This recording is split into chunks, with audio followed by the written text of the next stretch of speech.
Les conseils que je pourrais donner aux débutants en magie, c'est déjà de beaucoup lire. Lisez énormément de livres sur la magie, sur différentes traditions, sur différents domaines, et même des livres qui contredisent les idées préconçues que l'on pourrait avoir. Les pièges les plus courants que l'on peut rencontrer, ça serait d'adhérer en fait à des fausses croyances. Pour pouvoir les éviter, il suffit en fait d'en s'entraîner à l'esprit critique, de s'intéresser donc à l'épistémologie, à la métacognition, à la rationalité, pour pouvoir en fait s'en prémunir avec méthode. Alors, il n'est pas nécessaire d'avoir tous les outils pour débuter justement en magie. Au contraire, il faut penser en fait que c'est vous qui faites les outils, c'est pas les outils qui font votre pratique. Vous êtes l'outil principal. Donc un entraînement pour pouvoir justement améliorer nos capacités, c'est ce qu'il y a de plus important à faire avant les outils.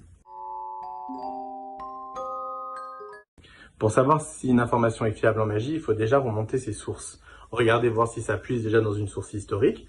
Regardez si des praticiens n'ont pas déjà débunké certaines de ces idées ou des experts dans le milieu académique, comme des scientifiques ou autres, qui n'auraient pas justement démonté ce principe comme étant totalement faux. Dans 100 questions pour bien débuter en magie, aux éditions Alliance Magique, j'ai opté pour une approche très spécifique. Il y a 100 questions avec leurs leçons qui sont réparties en 5 catégories, le tout en 5 niveaux de progression, avec des auto-évaluations, des contrôles, etc. Même des exercices qui vous permettent de voir en fait si vous arrivez à bien les appliquer, si vous avez des résultats, pour pouvoir suivre votre progression et voir en fait votre pratique évoluer de la meilleure manière possible. Et par la suite, vous pourrez toujours vous reporter à mon premier ouvrage, toujours aux éditions Alliance Magique, les mécanismes de la pratique magique, pour y découvrir un modèle théorique de comment la magie pourrait fonctionner.